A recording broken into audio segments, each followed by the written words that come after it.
সংখ্যাটিকে কি করো, দশমিকে রূপান্তর করো, দশমিকে রূপান্তর করো। কি করতে বলছে, রূপান্তর করতে বলছে, তাই না? রূপান্তর করো। আচ্ছা, যদি এটা দশমিকে রূপান্তর করতে বলে, এখান থেকে আমাদের মেইন কাজ হচ্ছে, প্রথম কাজ যেটা, সেটা হচ্ছে আগে ছিল ভাগ করছিলাম, এখন কি করতে হবে, এখন জাস্ট গুণ করতে হবে। এটা হোক পূর্ণাংশ অথবা ভগ্নাংশ। তার মানে কি, যখনই বলবে শূন্য থেকে দশমিক তখন ডাইরেক্ট গুণ কি করতে হবে, গুণ করতে হবে। ঠিক আছে, গুণ করতে হবে। কি দিয়ে গুণ, বেস দ্বারা গুণ। তাহলে এখানে বেস কত, দশমিক বাইনারি বেস কত, 2। তাহলে 1 0 1 এত 2, তাহলে প্রত্যেকটা ডিজিটকে এই 2 দ্বারা গুণ করব। তাহলে 1 × 2, তারপরে মাঝখানে দিব প্লাস চিহ্ন, যোগগুলোর মাঝখানে। তাহলে গুণফলের মাঝখানে কি দেবো, প্লাস চিহ্ন। তারপর 0 × 2, 0 × 2 প্লাস কত আমাদের 1 × 2, প্লাস হবে আমাদের কত, 0 × 2 প্লাস কত 1 × 2। এইটা করার পরে সবচেয়ে ডান দিকে যে বেসটা আছে, ঠিক আছে, সবচেয়ে ডান দিকে কি আছে, 2, এইটার উপরে দিব 0। কি করব, 0 দিব। তার মানে প্রত্যেকটা ডিজিটকে যখন আমরা বেস দিয়ে গুণ করব, করার পরে সবচেয়ে ডান দিকে দশমিকের ক্ষেত্রে, সরি পূর্ণাংশের ক্ষেত্রে সবচেয়ে ডান দিকে যে বেস থাকবে ওইটার উপর কত দিতে হবে, 0 দিতে হবে। এরপর আমরা কি করব, এরপরে ক্রমান্বয়ে বেজের উপরে 1 2 3 4 এভাবে ঘাত দিতে থাকবো। দেওয়ার পরে এটা আমাদের কি হয়ে যাবে, দশমিক হয়ে গেল। তাহলে এখানে ক্যালকুলেটর হিসাব করলে 2 টু দি পাওয়ার 4 মানে আছে 16, প্লাস এখানে 0 দিয়ে গুণ করলে 0, প্লাস 2 এর উপর ইস্তা মানে 4, প্লাস 0 দিয়ে গুণ করলে 0, প্লাস কত 2 টু দি পাওয়ার 0 মানে 1, 1 × 1 মানে 1, এত 10। তাহলে আসবে আমাদের কত, 16 আর 4 20 আর আগে 21। তাহলে এটা আসতেছে কত, 21 10। এটা আমাদের অ্যান্সার। ক্লিয়ার সবাই, আশা করি। আচ্ছা, আশা করি সবাই বুঝছো। হ্যাঁ, তাহলে এখন আমাদের, যদি এটা ভগ্নাংশের ক্ষেত্রে থাকে, কিসের ক্ষেত্রে, ভগ্নাংশ। মনে করো এই সেম ম্যাথ দেওয়া আছে, কিভাবে, ভগ্নাংশের ক্ষেত্রে।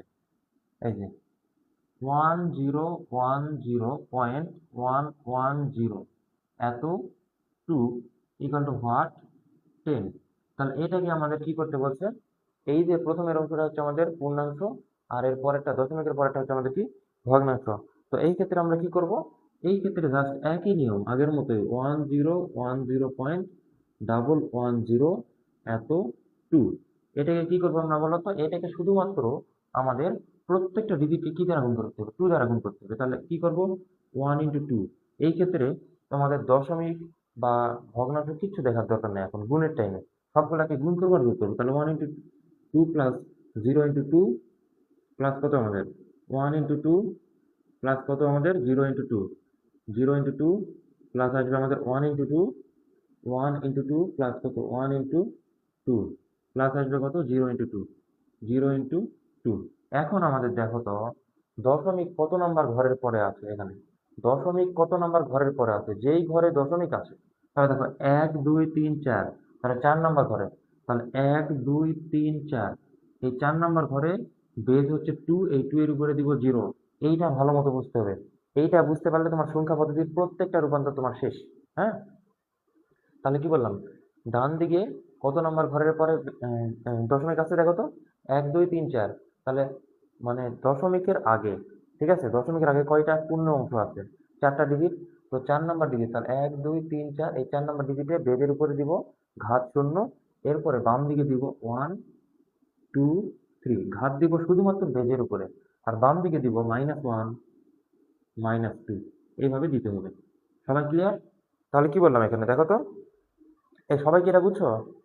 হ্যাঁ, তাহলে কি বললাম, দশমিক বরাবর যেই পূর্ণ অংশ থাকবে সর্বশেষ, ওই সর্বশেষ পূর্ণ অংশের সাথে যে বেস থাকবে গুণ আকারে, ওই বেজের উপর 0।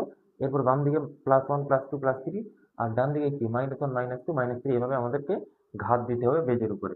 তাহলে এটা আমাদের কি হয়ে গেল, দশমিক হয়ে গেল। হয়ে গেলে 2 এর উপর কি মানে 8, প্লাস 0 দিয়ে গুণ করলে 0, প্লাস 2 এর উপর 1 মানে 2, প্লাস 0 দিয়ে গুণ করলে 0, প্লাস কত 2 টু দি পাওয়ার -1 মানে 1/2, তার মানে 0.5, প্লাস কত এখানে, এখানে -2, এখানে -3 হবে।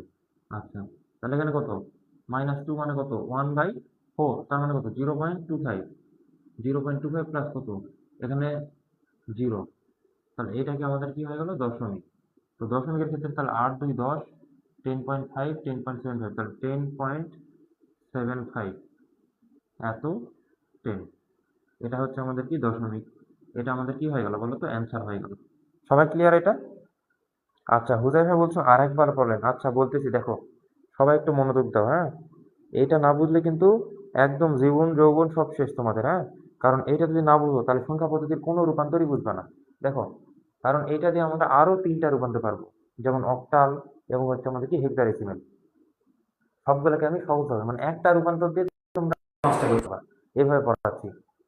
ঠিক আছে, তো দেখো এইটা একটু বলি তারপরে এটা বলি। এইটা আমাদের কি ছিল দেখো তো, দশমিকের ক্ষেত্রে সরি পূর্ণাংশের ক্ষেত্রে, পূর্ণাংশের ক্ষেত্রে সবচেয়ে ডানে কি আছে, ওয়ান। এই সবচেয়ে ডানে যে ওয়ান থাকবে, ওয়ান থাকবে আর জিরো থাকবে, যেটাই থাকবে না কেন, সবচেয়ে ডান দিকে যে ডিজিট থাকবে ওই ডিজিটের সাথে যে বেসটা গুণাকার থাকবে, ওইটার উপরে দিব ঘাত জিরো। তারপরে তার উপরে বাম দিকে দিকে কত আসবে, 1 2 3 4 5, এইভাবে বেজের উপরে ঘাত দিব। আর যখনই আমাদের এরকম দশমিক থাকবে, সেই ক্ষেত্রে আমাদের এই যে পূর্ণ অংশের সবচেয়ে ডান দিকে কি আছে, 1 2 3 4, 4 নম্বর ঘরে যে ডিজিট আছে ওটা, তাহলে 1 2 3 4, এই বেজের উপরে আমরা দিব জিরো। এরপর বাম দিকে 1 2 3 এবং ডান দিকে -1 -2 -3, এইভাবে আমাদের কি করতে হবে, ঘাত দিতে হবে। দেওয়ার